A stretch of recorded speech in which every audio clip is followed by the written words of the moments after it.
ayyaana keenyaan dugdaa kun galmoon keenyaa dugdaa walitti dhufuudhaan bakka tokkotti qopheesse irratti baga nagaan dhuftanii isiniin jedha. Baga irratti argamtanii kaabaa kibbaa bahaa dhihaa hundi keessanuu fageenya osoo isiniin daangeessine gufuu qoree isin lagee baga nagaan dhuftanii isiniin jedha. Gaggeessaa keenyaa amantii waaqeffannaa dugdaati. Dhaloota kana nama gaggeessuu kormoomii bulii jennaani maaliif keenyaa amantii waaqeffannaa dugdaa ogaa jennee gara galmoota soddomaatti of jalaa qabaa. Uummanni keenya uummanni Oromoo sagantaa isaa kan irraa kufe irraa cabisan itti deebi'uuf ayyaana guyyaa har'aa galma qoffee keenyaa dugdaa irratti kabajamu marsaa torbaffaa kaabaa kibbaa baalii tarraa baga nagaan dhuftan jedhee baga nuun ga'e baga walmaan nu ga'e baga abbaa waan fiixaan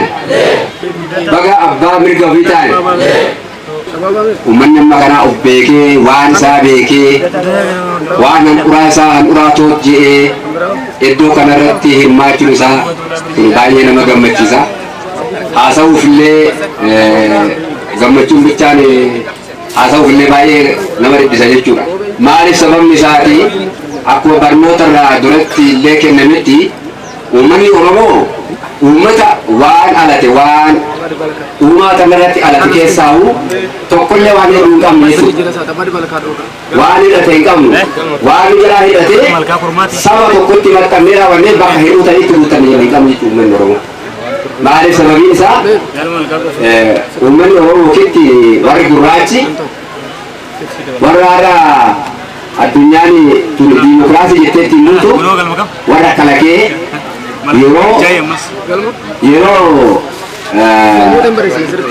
yeroo kaatti biltummaa ofitti barnoonni ammanaa hin jirre sanitti uummanni Oromoo kalaqee raawwatee sirna gadaa kalaqanii lafa godhatanii ittiin bulaa turanii Eso diinni waa keenya irraa nu cabsin sirna gadaa kalaqatee amantii mataa isaa amantii bareedaa akkasii qopheeffatee raawwatee amantii qulqulluu waaqa fuullee taate qopheeffatee jiraatu irratti nutti fidhatuuf diinni nurratti fidhatuudhaaf barnoota irraa namni hin baranne jiru nutti fakkaata. Maaliif ani irratti dabaluufi nurratti fidhatuudhaaf teenya waan buzooftuu gadi laatanii teenya waan bareedaa hammana qabdu safuu amma kanaaf of keessaa qabdu warqaa bu'anii waan akka dureessatitti waan akka ajaa tokkotti wanna jedhanii isa jabaa bishaan addarratti dhabuudhaan kaan immoo gargar baasanii ilmaan abbaa tokkichaa ilmaan haadha tokkichaa gargar baasanii atis lama jedhanii bishaan duratti qicanii isaan inni hiikaa qabe kunillee waan uummata Oromootti hin dadhabsiisu qabu kunillee amantaa jedhanii waan waaqaatu wal qabsiifatanii Oromoon immoo waan waaqanitti waan amanuuf kana bakka isaaniif tole amansiisa bakka dide morma irraa gataa kunillee baay'ee namatti nagama. Obbolaan keenya hamma ammaatitti kaleessa giddiin gabromsitee raawwattee hamma irraatitti immoo ayyaantummaa warra Oromoo galannaa ga'u bilisummaa argannee raannee waan keenya nuraa keenya barbaadeetti itti kakaane abboota hafanii xinnoo jedhan irratti xiqqoo natti dhagama. Maaliif gaafa jennu namni waan ofii waan jalaa bade argate tokko namni waan horii tokko si jalaa bade yaani horii tokko badee fagaatee gaafa ayyaama akkasitti horii sun argama jedhan abbaa rafee mulu hamma horii san bira gahee argatutti jechuudha. Waan keenya waan isaa gaafa argatutti uummanni duubatti harkifateetti xinnoo yaadsu ambaa jalatti yookiin haguma ambaatitti haa jiru xiqqoodatti dhagama. Kanaaf immoo durumaa darbee immoo uummata amma kanaatiin walii beeknee hamachuu fi baay'ee gammachuu guddaan natti dhagama. Amma kan waaqni ijoollee keenya kan immoo duraanitillee kan dhimee isaa dheeressee asiin eege ijoollee keenyallee dhalataa amma kan waaqni kana beeksise kan immoo tanaan dura immoo dhalatee aadaa ofii irraanfatee aadaa abbaa ofii kan ilma ofii ijoollee ofii hin qabu irraanfatee taa'ee har'a ijoolleen isaa yaadachiiftee waaqni fi barbaachisee yaadachiiftee har'a aadaan kun nuu ka'ee nullee akka jennee ijoollee teenya ilmoo teenya wajjin gammannee amma kaane waan kanaan nu ga'eef waan aadaa keenya ka abbaa keenya aadaa keenya amma dawalaa butii booranaa dhufee arra as ga'e kana waan dur hin jirree moti waan dur jiru waan dhalataa dur akaakayyuun abbaan keenya zariin keenya wajjin dhalatetu kana kan kanaan nu ga'e galanni isaa ga'uun jedhaan amma sanirratti immoo lammaffaa oo dubbata karoorri isaallee baay'eedha amma gizeenis deemee baay'isanii waggaa dubbatan immoo amma xinnoo waan silaa yaada jiru walii kennu wayya jechaaf kaane amma aadaa keenya kana maali amma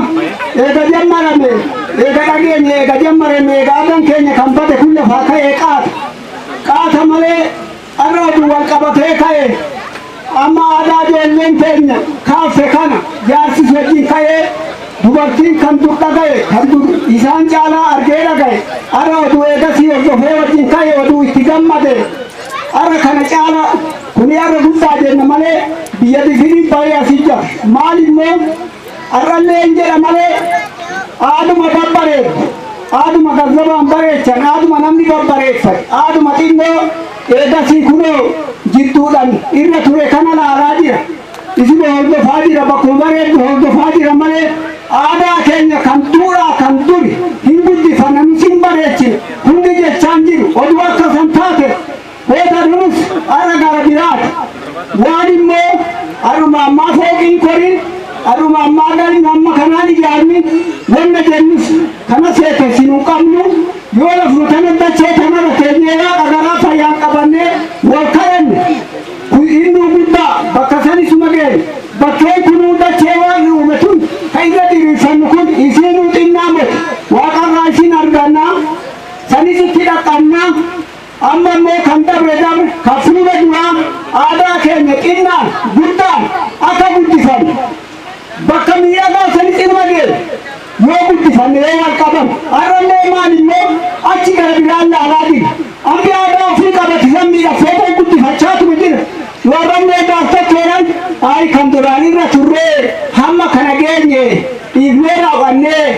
maaliif irra gara deebeen asabdu maaliif irra gara na deebina kan jedhu yookaan irra jiraadha yookaan nama hamma kanaaf kan hundarraa kan dabartee dabri aadaa keenya waan waa guddisu kan fuula duraa jaarsa jaarti ijoollee wal qabannee waan jiru waan irraa addisii dhalatti wanni itti taajjabannu jiru wanni eessaafi dhufee kana dubbata wanti jedhan jiru aadaa akaakayyuu abaabayyuu ka abbaa keenya ka zarii keenya abbaan maaliif korma bakkanatti galtan maatulluu tanatti galattan jee walitti ree nama kassasee nama qaxxee hin jiru ufumaaf lafumaa ta'ee aaduma mimmiidhan dulaalee aadaa ofii gate malee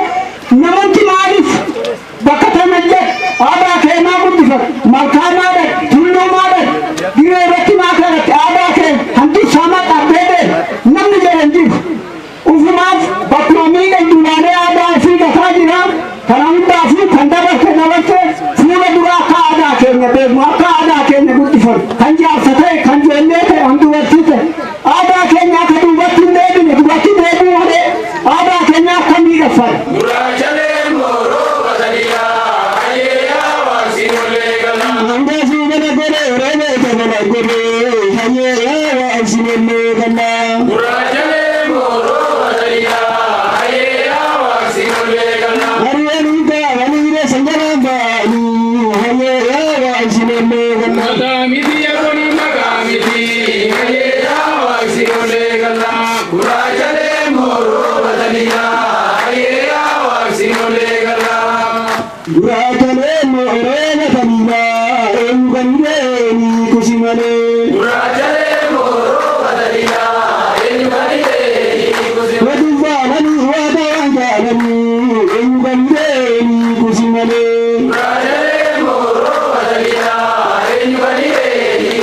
Ada